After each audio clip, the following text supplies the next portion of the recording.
going on, guys? My name is Rango Lee. Welcome to the Blessed Boulder Show. Today's episode, we're going to be talking about how to build a real estate empire. And always, she's riding shotgun all season long. My awesome co-host, Mylin Fam. Hi everyone. Hi Rango. What's going on, Mylin? How you doing? Not too much, just running my day. Seattle has been super beautiful, as you know. Super sunny, warm weather, so it's super tempting to go out there and just Bring us here. work and play and enjoy. You got your nice spring outfit on today too. You think this is spring outfit? Yeah, the yellow. The yellow. Looks Sunshine really nice. came out, so I came out in a little sunshine too. Got to, man. The sun makes everything happier and better, I think. It does. The vitamin D definitely helps. Right. Yeah, so I know, so today is super exciting, everyone. This is an episode that I've been waiting for as well. And thank you, Rango. And this episode's going to be about how to build an empire, which you've already done. And I want to, and I'm sure the audience want to pick your brains. And so, you started a super successful real estate business, not just a business, but like a whole brokerage, Right. a whole company with 125 agents. And man, that's huge. I mean, how did you do it, Rango? I don't know. And 3 offices and just a whole bunch of investment properties or something like that. Right. I mean, it's insane, like so crazy. I can't even handle like 3, 4, 5, maybe even 10 things at one time. But man, how did you do it? We're gonna get into that. Yay. Okay, so So let's start. So I guess we could start before I made the decision to start a real estate brokerage. What was I thinking? Where was my mind at, right? Right. So before I got into the real estate game, I was a nightclub promoter. Yay. And I did that for about 7 years. Uh-huh. Me and my brother owned our own nightclub, and that was a great run. Which brother is this again? Brother John. Okay. Yeah, Ooh, okay. we own our own nightclub, and it was a great run. You know, you're gonna be partying anyways. Might as well make money from it. What nightclub was it? It was called the Ritz nightclub. Oh yes, in yes, I remember. Chinatown. I remember you saying Ritz. Yes, yeah, the place you shouldn't be. I shouldn't be. No one should be. Oh, well, there was a lot of people though. I remember a lot of people went. Yeah, we had a good run. It was cracking. That's what they call it, cracking. And so I did that for about 7 years, and had a lot of fun with it. You know, through raves, we threw concerts, concerts with Snoop Dogg and the Dog Pound. Wow. Yeah. They call it electronic music festivals now, but we called it raves back then. Had like 30 DJs, and it was a great industry. But towards the end, I was getting a little older. By this time, I wasn't partying too much. Now I'm about 26. Okay, I was gonna ask, how old were you? 26. Okay. And I felt like I didn't want to do it for even another year because something happened where I felt like I need to get out of the industry. A lot of bad things were starting to happen around me. You know, when you get a bunch of people drinking, staying out till 2 or 3 in the morning, and that was my schedule. I was out like 4 or 5 days a week, either partying with other nightclub promoters or I was promoting my own events.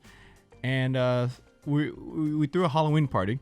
Okay. And everybody was there. It was fun. It was like down in Seattle called the Lakeside. Okay. I don't know if people remember the Lakeside, but it was down by Gasworks Park. It was on the water, so it had an amazing view of downtown Seattle. Yeah. And we threw a Halloween party there, and I had 2 groups of friends come. So one group was like my Cambodian group of friends. They were a little bit more gangster. They grew up in the housing projects with me. And I always let them in free when they come to the nightclub because, you know, I grew up with them. Yeah. Was there a lot? There was about 20 of them that came that night. You know, it was a Halloween party, so Yeah. you know, there was probably about 600 people in the club that night. Wow. And then I had another group of friends, these Samoans and Hawaiians, right? Yeah. And there was about only 10 of them, but they're, you know, real big, and I love those One guys. Samoan equals 2. About 3, 4 Asians. And so somehow, I don't know what happened, but they started getting into it, and they started boxing. It was like all out war in the middle of the club. No. It was like 10 on like 25. But you guys had security guards on site? Yeah, we had security guards, which were Samoans. Wow. Before I used to hire a lot of Samoans, and to run my nightclubs. Well, and they're keep, they're big. They're scary. They can be scary. They're big teddy tough. bears, really. Yeah, they're sweet too. Yeah. Simone, you sweet. never want them against you. You want them on with your you. side, right? But yeah, my brothers for sure, my ooses. That's what they call it, they're like your sweet. brothers. And so the fight carried out into the street, and I'm trying to break it up because I know both sides, right? man. And my security guards are trying to break it up. I mean, it's all out. Hell, it's war. Okay. It's like, and now it's all over the street. Everybody's like, just getting knocked out, and then all of a sudden, right behind me, I heard a bang. Ooh. So everything stops. Everybody just stops. You got the A tingle goosebump. I feeling? got that goosebumps going on. Yeah. Like goosebumps. But today, Yeah, the bang. So everybody stopped. So everyone knows it was a gunshot, and it happened right behind me. So I turn around, and still smoke, and then my security guard, his name was Big Pete. He comes out of the smoke holding his chest. Oh no. Right, and there's like blood squirting out of his chest, and I'm like, whoa, like what? Damn, he's walking towards me, and he goes, Rango, I'm shot, and he falls on me, and I'm trying to hold him up, and he's like 250 pounds, Yeah. I'm trying to hold him up, and I lay him on the ground. How And did blood's you coming feel out of at his that mouth moment? now. Oh no. I'm freaked out, I mean, everyone's freaked out. Like, like Pete's my good friend. Yeah. I worked with him for about 5 years at that time. And everything just kind of freezes and stops. Everything's in slow motion. Oh shoot. But what was pretty crazy is Pete, he was pretty smart. He was, while he was bleeding, everything was going on. He reaches into his jacket. He goes, Rango, hold my gun. So No he had way. a gun on him, like in his chest. Oh So he my gives it to me. gosh. It's like blood everywhere on this gun. So I was like, Oh. oh, what do I do with this? So I Yeah. run to the back in the bushes. I throw it in the bushes. But why would he tell you to hold his gun? I don't know. I think it could have been maybe not registered, or he's a was felon. He doesn't afraid. supposed to have a Okay, gun. Oh yeah, okay. I don't Gotcha. know. Who I didn't knows? ask. Who knows? I didn't At ask. that moment, I it was didn't kind of ask. crazy already. So I come back, and then by that time, like everybody just stopped fighting. Everyone just someone might die right now. Yeah. Who And- called 911? So what happened was somehow our club, the Lakeside, was already under surveillance by the cops, and they were in a unmarked cop car right across the street. Oh, wow. Watching this whole thing. And so right when the gunshot happened, they got out of their car, That's let so them know that they're the crazy. cop, and tackled the shooter, Oh, which was my wow. good homeboy from the neighborhood, one of Oh the man. guys I grew up with. The one that shot him. Yeah, the one Oh. that shot him was. So the paramedics come. That's I guess a blessing in disguise almost. They were undercover trying to watch somebody, Well, obviously. they were trying to watch the club for Someone- whatever reason. I guess This they is thought blessing we in were disguise doing then. right. But they were there already. So then they tackled him, and so now we're all in the emergency room. Right, Yeah. it's like we're in Harborview Hospital. It's like 3 a.m, and I was in the waiting room with his wife. He had 2 small boys. They were there in the room. And we had like 30 people in this small waiting room. Yeah. And she's crying. His wife's like, I told him to quit this job. I told him to get out. And then his son's crying, and that's when I knew I'm done. Mm-hmm. I'm done with this industry. I got to get out. And that was my last night throwing a party. Oh man. And yeah. Oh So my that's gosh, why I got so into real estate. crazy. Really? That was a big reason why. But the thing is so from the promoting, you had a huge incident, right? Right. That affected your life. Right. That you're like, dang, if I continue this could be me, Yes. right? Me or someone else. Right. Or who knows. But then why real estate? Good question. So it kind of checked up all the boxes at the time. I didn't finish college. I started college, I didn't finish it, so I knew I didn't want to go back to school for a long time. And that's real estate. I can still work my network. I knew a lot of people from the promoting days, and I used to let in everybody in free and buy them drinks and stuff. So I knew a lot of people, owed me. So owed you. they better buy a house for me, so I can you- still tap into my network. Yeah, I bought you drinks. Yeah, you for buy like give me a house. 7 Sell years. you Now that house. you skipped the line, you better hook it up. No, but so I mean, you're a very popular man. That's good. You are. Happy-go-lucky most of the time. And then something where I can make a lot of money. No one can say, Rango, you only can make $60,000 a year. So how much money I make determines on how hard I work and my connection and stuff. So real estate checked all those boxes. And I think at the end of the day, divinity, God, planted that seed that, real estate's for you, man. Like, you should look in that direction. And so I went in that direction and haven't looked back ever since. Wow. There was a part here because I know you said something about your spirit led you to it. Can you actually, like, how, I guess, like, when someone is, like, in this part of their lives, right? And when you said your spirit led you to it, how do you like really know what direction to go when you're like in that situation? You know what I mean? Yeah. I don't know. It's kind of a gut feeling. It's a gut feeling. It's a gut feeling. I don't really have that many options. What am I going to do? Go back and work on my family's catering truck? I wasn't going to do that. I didn't want to promote, go into selling drugs. Like, what am I going to do? I didn't know. I didn't want to do that. I'm not going to do that. So real estate it just made sense. I felt like it was divine and it felt right. So I'm a big feelings guy. If something kind of feels right, start going in that direction. And then once you start going that direction, doors starts opening. Yeah. And it's meant to be. Were you scared? Oh yeah, I was freaked out. So yeah, because a lot of people know, even myself, and I'm sure the audience is probably going to, think about this. Is like, how do I know that's for me? And what there's always a lot of fear. But again, like you said, you were scared, but it didn't stop you. So don't let fear kind of dictate, your future. You know what I mean? It's a little scary, yes.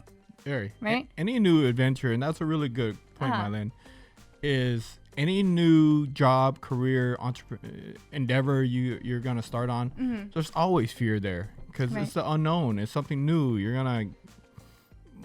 It's going to be hard in the beginning, like everything. You got to earn your stripes. But I think you can either think of two things, the reward or the fear. Right. I saw the reward. I knew that I wasn't going to promote no more, and where people were getting shot around me and people were going to jail and prison because of it. And the reward was I can make a living for myself and do something new, something more fresh, which was real estate. So I dived in, and it wasn't easy, I tell you. The first 6 months, after I was studying to get my real estate license. It took me 6 months. I didn't have no money. I blew through all the savings from promoting days. Oh, wow. So I had to go back and work on my family's catering truck in the morning. So you did go back. So I did go back, but it was only temporary because I knew that if I work hard at real estate, even though I have 2 jobs, real estate's going to pay off and I don't have to cater anymore on the catering truck. Yeah, so you followed your heart, followed your spirit. You didn't let fear dictate your future. Nah, I let the reward dictate my future. There you go. That's a good one. Actually, that's a really good one. Maybe I should use that on my children. Honey, use the word reward instead of the other word because it's more positive, right? Yeah. Yeah, reward. Yeah, that's a good one. Reward. Yeah. So again, so you're so now you're, doing real estate. Were you doing it part-time first or? Yeah. So then even though I got in real estate 6 months later, got my license, working really hard. My first year, I sold 6 homes. Wow. 6 homes, which is pretty good for your first year in real estate. While having 2 full-time jobs, right? Real estate and then catering. And after keeping that schedule up, we're talking about like 70 hours a week, 80 hours a week, right? See, that's a lot of work. I was working hard. Yeah. But I didn't mind working hard because I had a goal, a reward, which was real estate. So I didn't really mind working those double shifts, catering and then real estate. And after a year, I was able to quit catering and I did real estate full time. And by this time, still, I haven't opened up brokerage. Yeah. I was just a regular real estate agent, making a living. So my question is, okay, because I know that you've experienced so many different sides of the real estate business, you've experienced the full-time real estate agent, the ordinary real estate agent from doing that and then opening your big brokerage and company and firm, what led you to doing that instead of being comfortable doing the ordinary real estate? Great question. The reason why I started the real estate firm was because growing up, my family, we're entrepreneurs by nature. Just, my mom and dad growing up, we owned the landscaping business to the Chinese restaurant in Arkansas to the catering business. So I just saw what my parents did, and I became an entrepreneur too. So I say I'm gonna start my own real estate brokerage after about 2 years of being a regular real estate agent.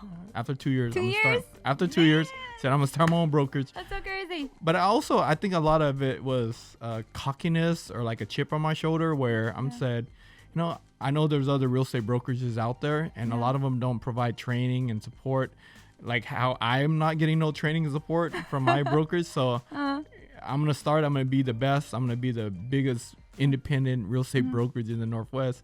And I think, you know, it's kind of I don't want to say arrogance a little bit, because I was so successful in promoting. You know, we became one of the top promoting companies in the Northwest, where I'm like, if I can do it in promoting, and that was hard as hell, I can have a really successful real estate brokerage. So that's how I started. Wow, that's so crazy. So you use arrogance, but then actually it came to your favor because you had that drive. So I guess when you call it arrogance, you had that huge drive to succeed, you know? Yeah, grit. Yeah, you just, and you weren't underdog mentality. Yeah, and that whatever that drives you to get, you know, to achieve your goals is what fuels you. So, and it got you there. 25, right? I wasn't. Yeah, that's really young. Yeah, I had to have some kind of drive. Yeah. But it definitely wasn't easy. You know, it was not easy. I remember still now I got 2 jobs. I would sell real estate still. I had a lot of clients still selling real estate. And then I would run the brokerage.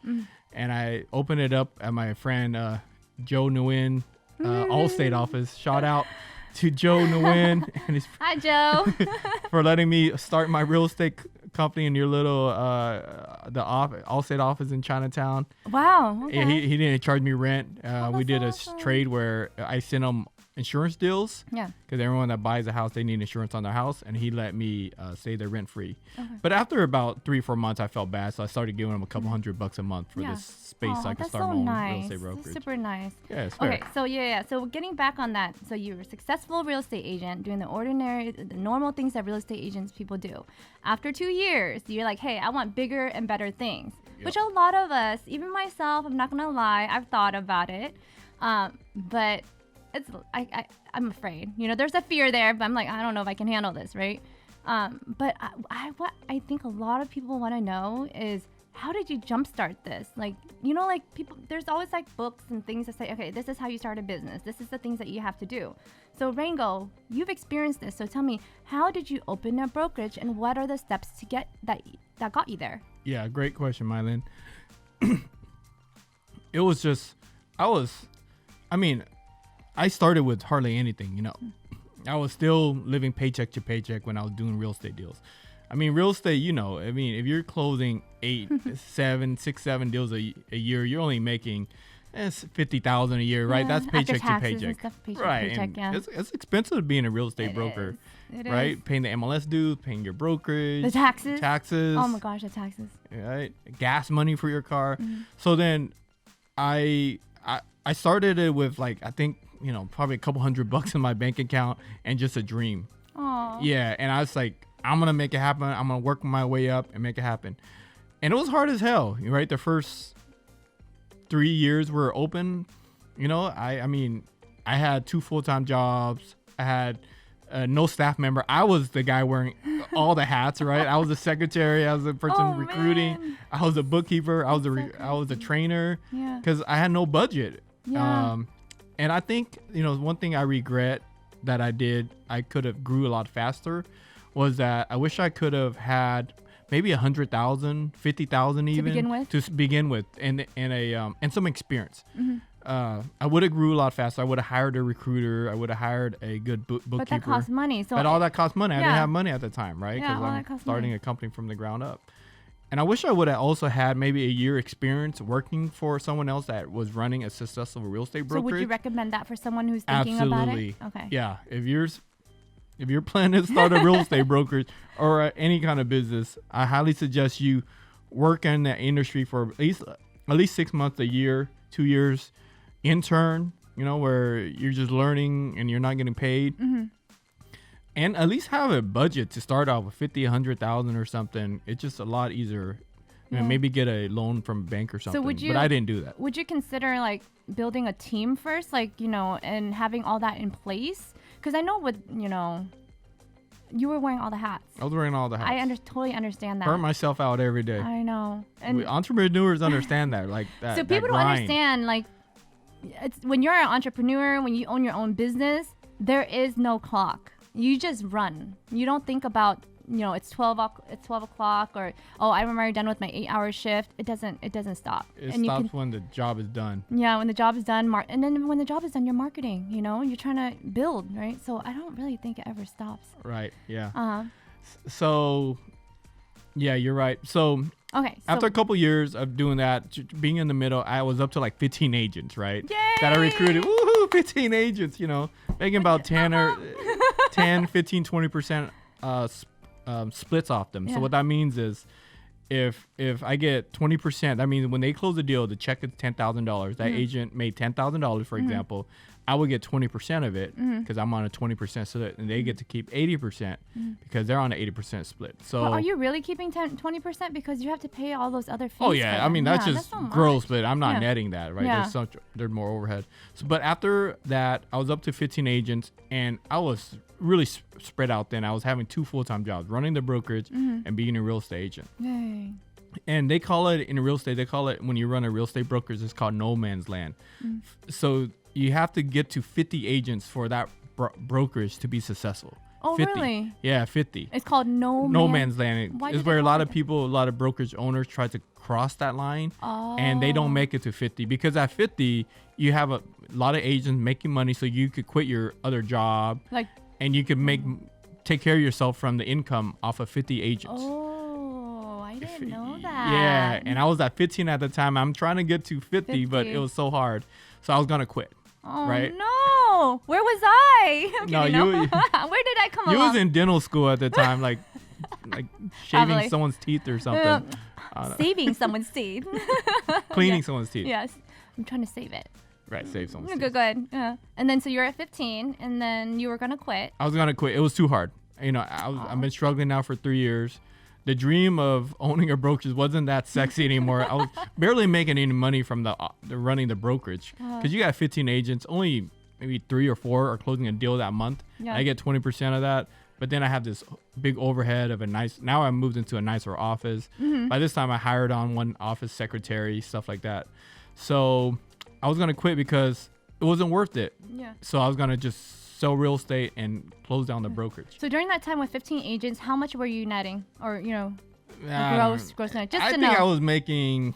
It wasn't that much. I mean, was it more than what you were just doing on your own as an agent by yourself? yeah, I think I was still, when I was selling real estate and running the brokerage, I was maybe making, I don't know, 70,000 a year, 80,000 from both of them, from selling houses and running the brokerage. But I was working like 80 hours a around week, the so it clock. wasn't worth it. Yeah. So where I was thinking, if I close down the brokerage, I can use all that time to sell real estate and make 150,000 a Yeah. year from just selling real estate. Yeah. But then I looked in the mirror, and I think all entrepreneurs have that moment where they wanted to quit, right? Aw. And I looked in the mirror and I'm like, damn, if I quit right now, I'm gonna be a loser. I'm not gonna accomplish my goal. And I worked so hard all these years for nothing. So it took me like about a week. I prayed about it and I talked to my loved ones, and now I'm like, F it. I'm gonna give it one more shot. I'm gonna push it, but I gotta quit I gotta quit selling though. I can't be a slave to 2 masters. Yeah. So I can't continue selling real estate. I gotta just tighten my belt, watch my money, and and just have the company grow to 50 brokers. Wow. And at that moment, it wasn't easy, right? Yeah. That's that moment, the leap of faith, and I took the chance. And after about a year, I got it up to 50 brokers. Yay! And was I one of the 50? No, you came Not on. yet? You came on after Oh, that. You man. came on after that. Oh, really? Yeah. Oh my gosh. For those of you guys that don't know, how Mylin and I met was, she was about my 100th broker that we Wow, brought on. really? Yeah, and that's how we met. Yeah. 4 years ago. Yeah. 4 years ago. Oh, 3. yeah. About 4.5 years ago. Yeah. Yeah. and made a lot of money together in real estate. And yeah, I had so much fun. You were just awesome. I just liked you. well, I cared a lot about the agency. You right? do. And You do care a lot. And that's where like I said, it's the heart. It's the heart why I stayed, right? Yeah. And it was fun. Yeah, 100. Wow. Okay. So then after we got to 50, things are easier now. Remember, I crossed no man's land. I'm able to just focus on the brokers full time. I hired on like 2 or 3 staff members, like a manager, a recruiter, a marketing person. And then we opened a bigger, nicer office. And then we kept that going. We kept it going and we got it up to 125 agents, Wow. $4 million a year in revenue. That's pretty solid. Yeah, that is really solid. 3 offices. And that was the highlight. That was the So peak. how long did that take? So up to 125 agents coming from no money to 125 agents. Like to me, I'm going to always ask about the money because Right, okay, is it let's worth talk- it? Is the money worth the stress? Show me the money. Yes. Where's that? Because everyone asks, is the money worth the stress, or how much money can I make from opening my own firm compared to me just hustling, bustling, Right. being my own agent and not messing with other things. Yeah, this show is real and raw, so we'll talk about some money. Yes, please. Yeah, so I think at the height we were doing $4 million a year, so that means we're not netting, that's grossing $4 million, but then there's a lot of overhead and stuff Right. like that, and how much are we keeping of that? So I think out of that we were taking home. So remember when we're making $4 million a year, and agents are on like 80-20 splits or 90-10 splits, right? Then 3.2 million would go to them of that. That's their money they keep. So the company was netting around 800,000 a year, and then out of that, I don't know, 2-3 would be mine. That's how much because I you're would. spending amongst a whole bunch of people. Yeah. So Okay. that's how much 125 agents was That you were netting netting. me. That was taken home. Oh wow, taxes and everything. That's a lot more than what I'm making. And as an agent, you're making, maybe if you work really hard, 150 a year, Yeah. maybe 200. The really successful Yeah, but brokers. that's like working your butt off. off, man. Like my gosh, that's a lot of work. Right. That's why I see people building teams now, because it is a lot of work for one person. Yeah, I remember the highlight. I mean, things were good. Taking home 3-4. Family was happy. Things were good. And then that's when we got the attention. So now at this point, we were independent. We were one of the largest independent real estate brokers in the Northwest. One of the largest. I mean, top like 3 or 4. Yeah. We're bringing in serious coin here. But we were definitely the largest Asian ran real estate brokerages, minority ran real estate brokerages in the Northwest, because now we have. But that was and that's WP and Associates. It was called. Oh yeah, we should tell them the name of the brokers. Yeah, that's the brokerage I signed on to. Well, first it was called Warring Properties. Yeah. And then it was WP and Associates Realty, and that's where you came on as with WP and Associates Realty. Yes. So we're doing our thing. The Asians, minorities, they wasn't running, brokerage or firm like we was running it. Like we had a place for different cultures, different ethnicities can come together and make money, sell houses, make a living for their family. And that was really special. It is really special. But what's even more special is how you came up with that name. Yeah. Yeah, because I had to ask, Yeah. how did you come up with that name? Warring Properties. So I read the book when I was younger. I found this book called Embraced by the Light. In the book, there were these warring angels protecting people, like guardian angels. And I loved it so much. Warring Properties, fighting for the good, doing good. And our old logo was an angel, archangel. So I know, it was the wing. Yep. Yeah, I'd love to be an angel. So tell us about the mega deal with Century 21. Yeah, so we're independent real estate brokers. What that means is we don't have a franchise that's involved with us, like a John L. Scott or Keller Williams or Remax or something. We're independent. And so we're very attractive now. We're making a lot of money. We're closing a lot of deals. So I got approached by 2 big franchises that want to buy us, that want to put money in and buy us and have us partner up with them. So one was Century 21. The other one was another firm Better Homes and Garden, and they were flying me everywhere. They were flying me and my wife to like the Bahamas to try to woo us to do the deal. They were flying us up to Canada, wooing us, try to do the deal. And I said no. I like this independent feel. I don't like corporate red tape. I like keeping all the money because they're gonna give you a lot of money up front, but they're asking a lot in return for that money they give you. There's a lot of strings attached. So I knew all that. And after a year, we wasn't growing. We kind of hit our ceiling with 125 agents, and I wanted more for the agents. I wanted like a bigger brand name, more resources, more training, more support.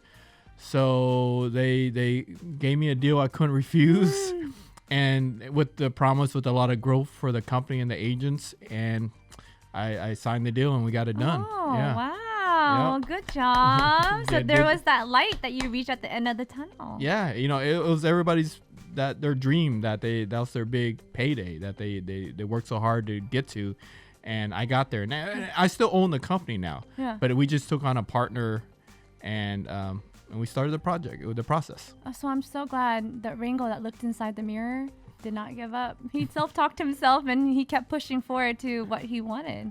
Yeah. And that's great. So, and when in doubt, you just gotta do a little mirror self-talk and keep pushing. Don't give up so easily without a fight, right? Dig deep. Yeah.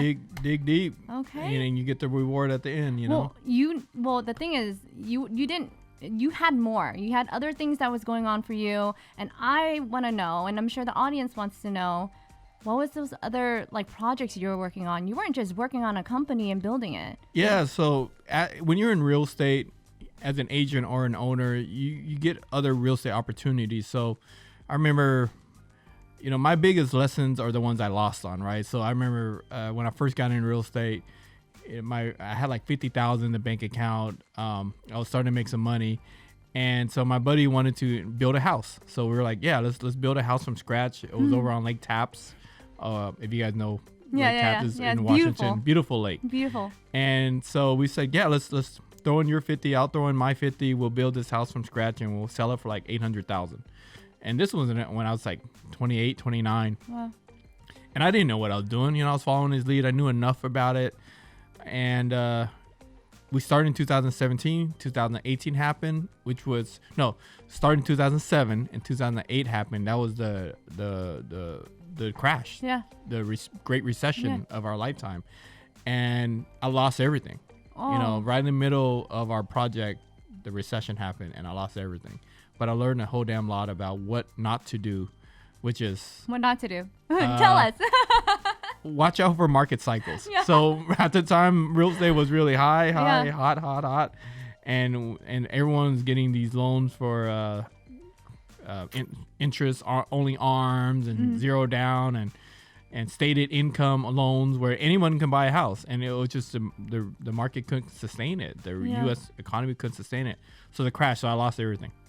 Oh, wow. But then I learned. Yeah. So then after that, 3 years ago, while I was running the brokerage, taking care of that, I started another project, and we built 4 really high-end homes down on Alki Beach. Yeah. If you know Seattle, Alki Beach is very premier. Is very very. It's a spot, all right. All the tourists go there. Look at and so it was waterfront. We built 4 really high-end homes. Sold it for 4.5 mil for the 4. And how we structured that deal was the land was 1.2 million. So we didn't have 1.2. That's a lot of money to come up with. But me and 2 partners, we had half of it. And so we came to the table, gave the owner $600,000, and said, "Hey, owner, you do the owner financing for the other $600,000."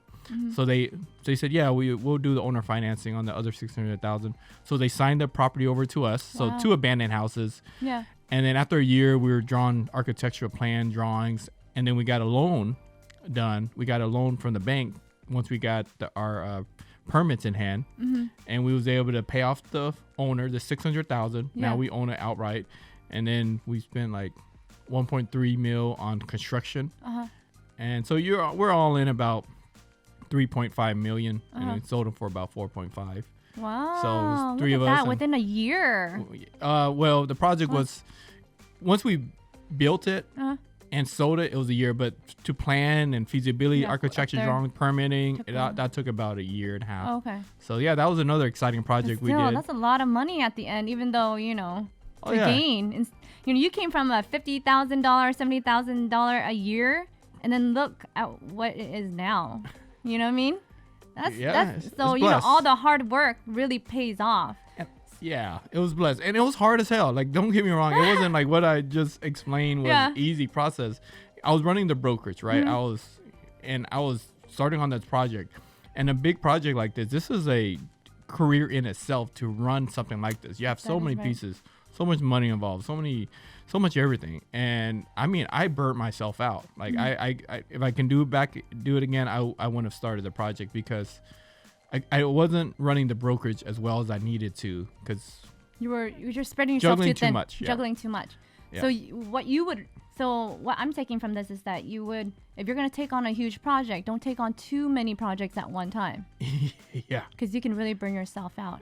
How did it affect you spiritually, physically, mentally, and also most important to me is how did it affect your family? Yeah.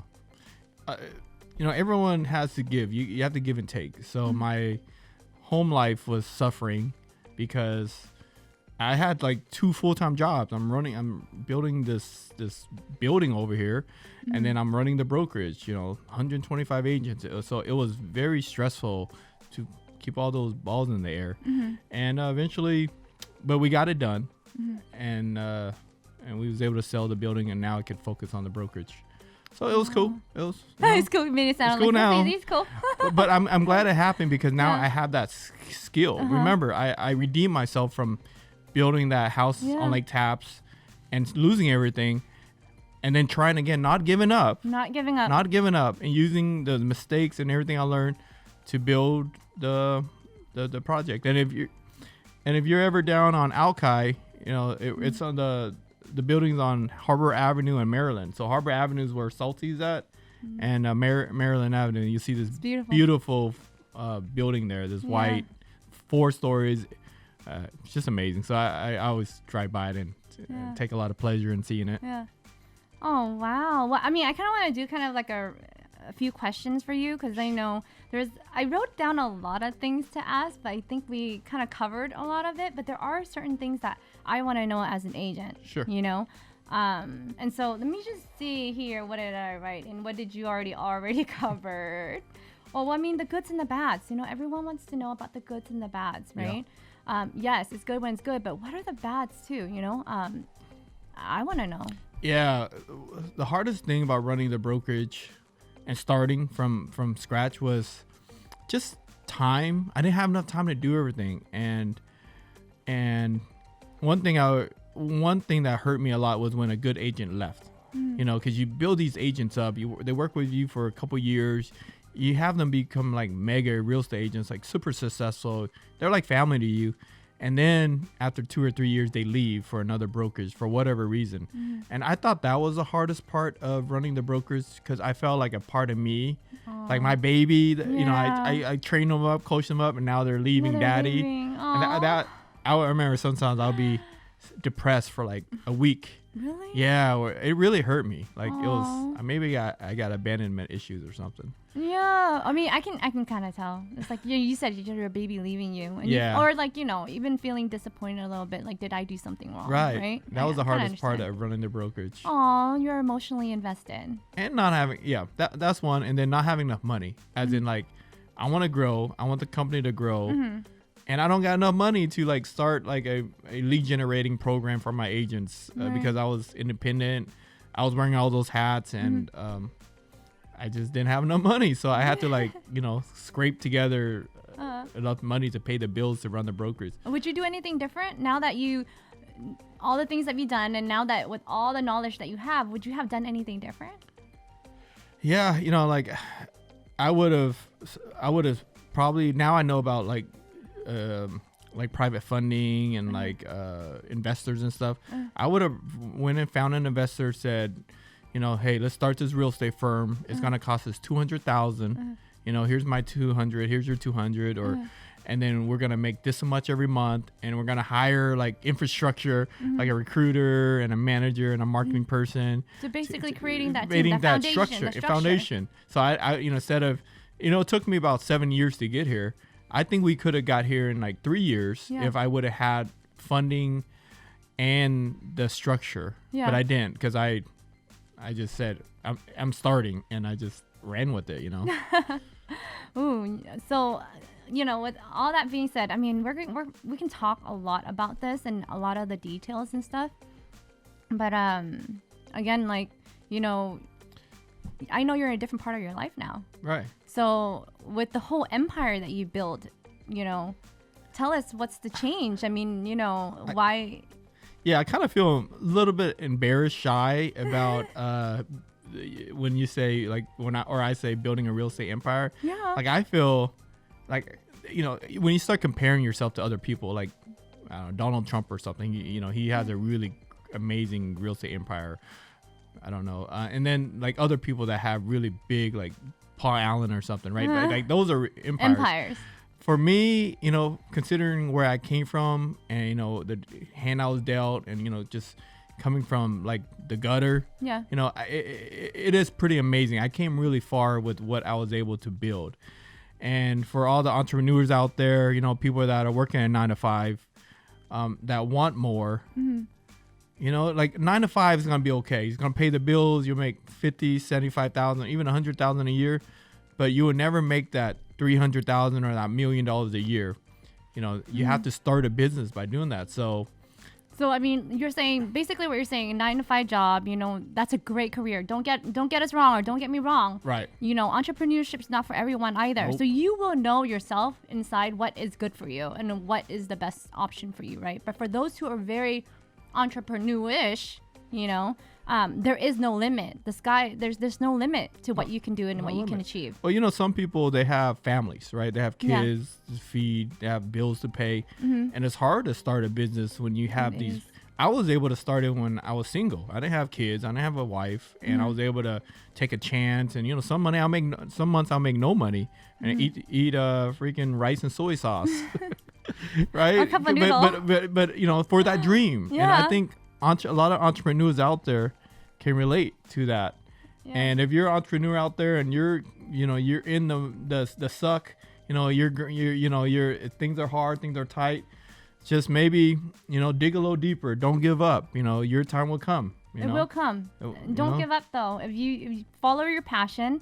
I had someone say that if you don't have to do a million things, like a million amazing things, right? Like you can't, but don't chase the money, let the money chase you. So if you love something and you follow your passion, people will see that. Money will follow you if you're good at what you do. You don't have to be good at everything.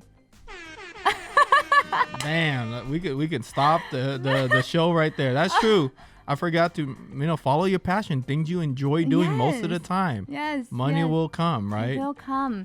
It's not always about the money. It'll come. Yeah, and why I started the brokerage and everything, I wasn't really, of course you think about the money. You're like, it'd be nice to, make some really good money. But that wasn't my drive. My drive was, I enjoyed building something, seeing a company like with no help, no financial help from the ground up, and I could say, hey, I was able to build that, with a lot of people's help and a lot of support and love. And then I love seeing people get built up, like you, successful real estate broker now and killing in the game. And thank you, Rango. You had a great part of that in my life. If you need to buy a $1 million house, to hit up my link to take care of you. Yeah. But I didn't think that was a big benefit. That was rewarding to build, to see something grow. And I think all entrepreneurs understand that, and the money will come, at the end. And if it doesn't, then at least you had a lot of fun getting it there. Every chapter, say you're a book and you're going to write this novel. It's not going to be all that interesting if you don't have struggles and you don't have all the things that you push through. It'll be a very, very boring book. Oh, Don't you think? You gotta, you gotta earn your stripes. I think there's a statistic like where there's they interview a bunch of millionaires and billionaires, and like I think 2 or 3 of them had, I'm doing it wrong. Where they interview a lot of very Yeah. successful people, right? Millionaires and stuff. Yeah. And a lot of them have filed bankruptcy one time in that career because they started some kind of venture and they didn't make it. So they had to file Yeah. bankruptcy. And then the second or third time, they finally struck gold Yeah. and made it happen. So don't be afraid to fail. Because when you fail, you grow. you grow. You grow. That's the moral of the story. So let's recap. We had a lot. I mean, there's so much things that we can cover even more in detail. But again, with all those watching, if you guys have any questions, any comments, we'll be releasing every Thursday morning. And again, with your, if you guys have any questions, we will try our best to, respond to those questions and answer those questions, or even do another episode because there's so much to cover, but so little time to cover it. Maybe we could talk about to end it with what's happening now. Yeah, what is happening now? What's happening now in the empire, right? Yes. Well, so last year, I sold the firm. So, and I got, and now I have all this time on my hand. Well, you're in a different place, in a different time in your life. Everyone go through these chapters I'm talking about. And this is a new chapter for you because, you ended the last chapter. I mean, it's a great chapter, Yeah, I think in my career, and I think a lot of people's careers, they can do something for about 5 years, 4 to 5 years in a certain job or seat. And then they'll enjoy it. But about the 4th or 5th years, they start getting restless. That's how I kind of felt in my career. So, I didn't see myself running the brokerage for even another 6 months, a year. Mm-hmm. I was kind of hitting the ceiling with my growth. And yeah, so I sold, and now I got all this time to do stuff like this. Yeah. The Blessed Boulder Show. Yeah, inspire. And thank you, Rango, so much for wanting to take the time out to do things like this. Is motivating people, inspiring people, especially our younger generation, good role models, things like this we need in our lives. I mean, I have children and I want good role models. I want them to be inspired and motivated. And, I mean, thank you for doing this. I know, you can spend your time otherwise. Yeah, it's cool when you see someone that's successful, that created something really cool that is similar to you, right? Maybe there's a minority at home or Asian person at home watching this, and they're like, freaking Rango can do it from the hood and struggles and barely getting here, and all the obstacles it took to get here. Yeah. I can maybe do it. And that's what the show's about. Blessed Boulders, trying to get to another level and have fun doing it. Yeah. And So thank you so much, Rango, again, for giving such an awesome session today. And again, everyone, it's not about everyone's empire. It's about your empire that you want to build. And that's different for each individual. So don't be afraid to attack that and accomplish it. Hope you guys enjoy the show. Thanks for watching. Please subscribe if you haven't. Click like, maybe comment. And also, next episode, we got my really good friend, my one of my mentors. His name is Stash Nguyen. He's coming on, and we're talking about real estate empires. This man got a crazy big real estate empire, and he has an amazing refugee story of how his family got here too. So stay tuned. Make it a good one, everybody. Like and subscribe. Share.